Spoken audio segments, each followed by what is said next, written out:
Continuando a correção, então, a partir da página 97, a questão 8 diz o seguinte: a crônica é narrada em um tom de conversa com o leitor. Letra A, identifique um exemplo disso. Então, vamos voltar lá no texto para identificar um trecho que comprove essa afirmação. Então, ali na primeira página, no quarto parágrafo, tem uma parte que ele fala assim, ó. O que mais irritava era a ausência total de hesitação ou dúvida. Aí ele fala o seguinte, o narrador. Como é que ela tinha tanta certeza? Que ousadia! Quem lhe garantia que eu tinha 65 anos se nem pediu para ver minha identidade? E o guarda paspalhão por que não criou um caso exigindo prova e documentos? Será que era tão evidente assim? Então, naquele trecho, percebe-se que ele fez uma pergunta, um questionamento, como se estivesse se dirigindo ao leitor, né? Como se estivesse conversando com o leitor da crônica. Lembrem-se de transcrever o trecho, copiar aquele trecho aqui no campo da resposta. Coloquem entre aspas, tá? Não se esqueçam. Letra B. Explique o efeito de sentido desse diálogo no texto. Então, é aquilo ali que vocês sabem. Quando o narrador, quando o autor de um texto interage com o leitor, faz com que o leitor se envolva na leitura dessa crônica.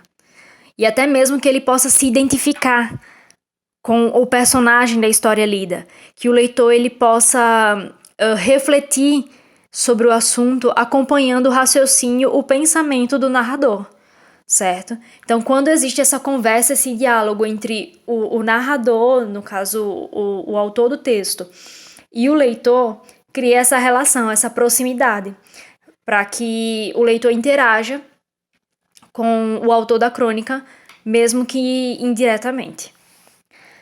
Questão 9. Além das marcas de oralidade, as crônicas costumam empregar, de acordo com sua finalidade, traços linguísticos de informalidade. Identifique na crônica lida um trecho em que isso ocorre e sublinhe as expressões informais empregadas. Então, vamos só ler aqui uma observaçãozinha que diz o seguinte. Alguns elementos contribuem para que as crônicas estabeleçam um diálogo com o leitor. Exemplos disso são as marcas de oralidade, os traços linguísticos que revelam informalidade e os temas abordados. Então, marca de oralidade é quando você escreve da maneira que fala, certo? E essa informalidade é o quê? É característica de um texto descontraído. Isso aí faz com que exista esse diálogo, essa interação entre leitor e crônica, certo? Então, vamos voltar lá no texto para procurar a resposta aí da questão 9. Então, eu destaquei aqui alguns trechos, tá? Que revelam essa informalidade. Então, ali, ó, na primeira página, tem um trechinho que ele fala assim, ó. E o guarda paspalhão. Então, esse paspalhão aqui é um traço de informalidade, certo? Registro informal. Aqui na página seguinte também, ó, tem expressões que são marcas de oralidade e que revelam informalidade da linguagem. Então, ali, ó. Esse coroa tá furando a fila. E depois ali, ó, nem o pio. Então, isso aqui é marca da oralidade, certo? Então, vocês podem copiar esses trechos aqui. Nesse espaço aí tem bastante linha. E destaquem essas expressões aí, certo? Questão 10. Observe esse trecho extraído da crônica lida. Olhei em volta e procurei com os olhos o velhinho, mas nada. De repente, percebi que o idoso, que a dama solidária queria proteger do empurra-empurra, não era outro senão eu. Nele foi empregada uma das características das crônicas, o humor. Para construí-lo, o autor fez uso intencional de algumas palavras. Com base nisso, explique o humor no trecho. Então, vocês podem até ver que nessa questão aqui veio um pouco diferente, né? Lembram que vocês tinham que responder, o que isso revela no texto? Aí vocês respondiam, revela humor, tá. Só que aqui vocês vão ter que explicar o humor, onde é que tá o humor nesse trecho. Então, o humor não não é aquela coisa ali de comédia que vocês vão ler aquilo e dar altas gargalhadas, não. Mas é quando você trata um assunto de maneira irônica, entendeu? Você traz uma reflexão mais de uma situação mais descontraída. Então, muita gente acha que o humor você tem que se acabar dando risada de ler um texto. Não é bem isso, tá? O humor é quando você traz um assunto de forma descontraída. Então, assim, ó, só para vocês entenderem um pouco melhor, depois vocês colocam isso aí em forma de resposta. O narrador, ele não concordava com o fato de ser um idoso, certo? Então, por esse motivo, ele já tratava essa situação de maneira irônica. Então, quando ele usa ali, ó, olhei em volta e procurei com os olhos o velhinho. Então, ele fala velhinho, né? De uma maneira, assim, bem irônica mesmo. E daí, ali, ó, de repente percebi que o idoso, que é dama solidária. Então, ele trata, ironicamente, até essa mesma palavra aí, dama solidária, certo?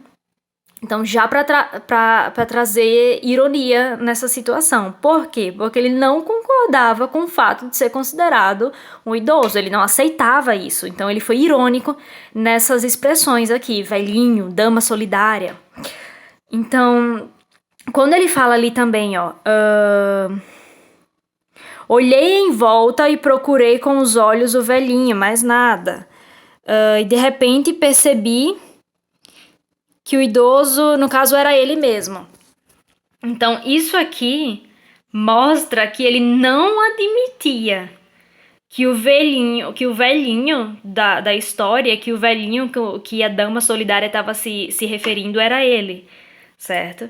Então, isso aqui mostra o humor nesse trecho, nessa crônica, ok? Ele trata esse tema de uma maneira mais descontraída. Daí na página 98 a gente tinha uma outra crônica, tá? Por título Espaço Vital. Então vocês deveriam ler ela também e responder as outras questões. Então ali letra A. Quanto tempo teriam durado as ações narradas nessa crônica? Então, se vocês perceberem, a história ela ocorre durante um voo, né, de curta duração. Então, seria esse tempo aí. Que fato desencadeou a narrativa dessa crônica? Então, era o fato que deu ponto de partida para a narrativa foi a disputa, né, do homem, que era o marido, com sua mulher, pelo braço da poltrona do avião. Então, esse fato aí que deu ponto de partida para a narrativa, certo? Vocês podem usar marido e mulher ou simplesmente homem e mulher, conforme estava ali na crônica. Letra C. Releia o título da crônica, Espaço Vital. Explique o sentido da palavra vital e relacione com seu significado na crônica. E, por fim, explique de que forma o título contribui para o humor. Então, para quem não sabe, se fosse procurar no dicionário, vital se trata de alguma coisa que é essencial para a vida, tá? Uma coisa que é indispensável para a vida. Por exemplo, órgãos vitais, o coração. O coração é uma coisa fundamental, essencial. Sem ele não tem vida, tá?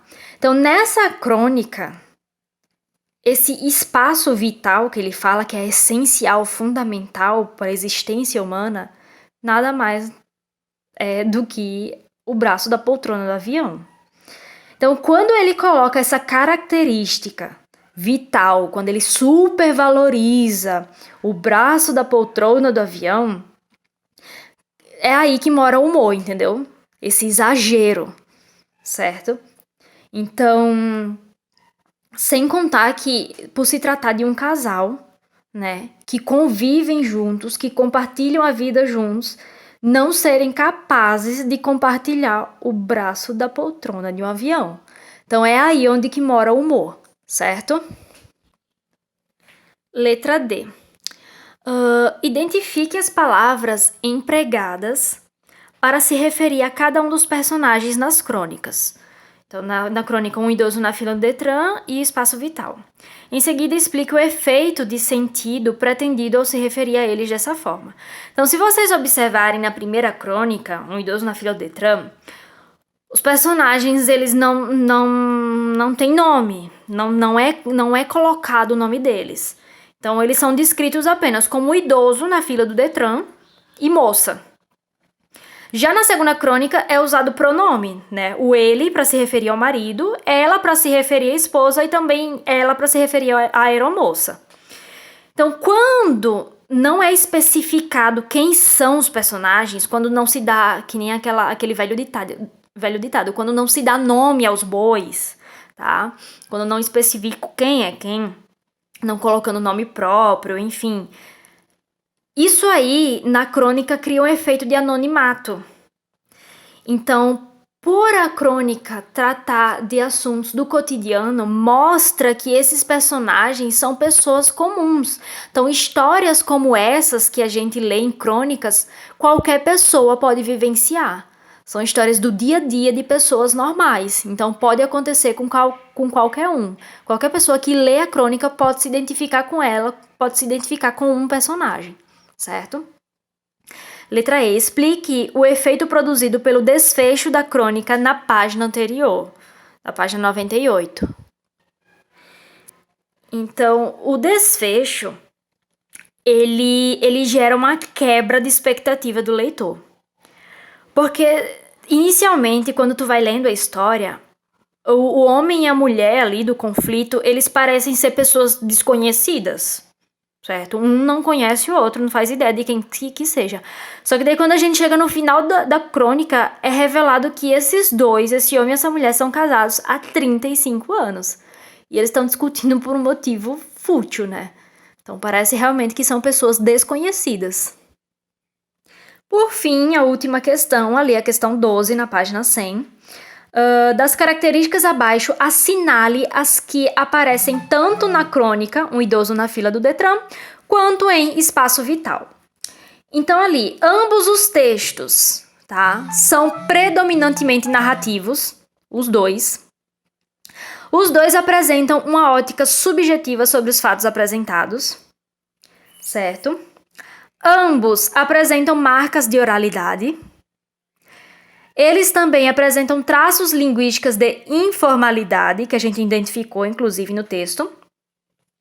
E eles tratam de fatos do cotidiano, mas apresentados de forma particular, de acordo com a subjetividade do autor. Certo? Então, temos aqui um esqueminha sobre a crônica humorística, certo? Que isso aqui vai ajudar vocês, inclusive, na próxima produção textual. Fiquem tranquilos que o prazo vai ser um pouquinho maior, né? Porque vocês já têm uma crônica aí em andamento. Sigam aqueles passos que eu passei para vocês, as páginas, tudo, os vídeos. Vai auxiliar bastante vocês nessa produção textual. Vamos só ler aqui, né, esse quadradinho que fala um pouquinho mais a respeito desse gênero. Então, a crônica é um gênero textual ficcional que oscila entre as esferas jornalística e literária, que a gente até identificou ali numa questão da página 96. A crônica extrai do cotidiano a matéria-prima de seu texto, ou seja, um fato cotidiano é a base de uma crônica, apresentando assuntos do dia a dia. Quando a crônica é predominantemente narrativa, é caracterizada por um número reduzido de personagens, de espaço e de tempo. De forma geral, apresenta humor. Então, a crônica ela é reduzida em quantidade de personagens, espaço e tempo, porque, como vocês podem observar, essas crônicas que a gente leu traz um fato que ocorreu assim rapidamente, tipo, na fila lá do Detran. O tempo que ele precisou sair da fila, ele refletiu sobre aquele assunto. E esse aqui, esse último que a gente viu, é durante um voo de curta duração. Então, são poucos personagens em pouco tempo, mas que traz uma situação do cotidiano para refletir e traz isso de maneira descontraída. Certo, pessoal? Então, façam a correção. Espero que as dúvidas tenham sido esclarecidas, tá? Tenham um excelente final de semana, descansem e semana que vem tem mais.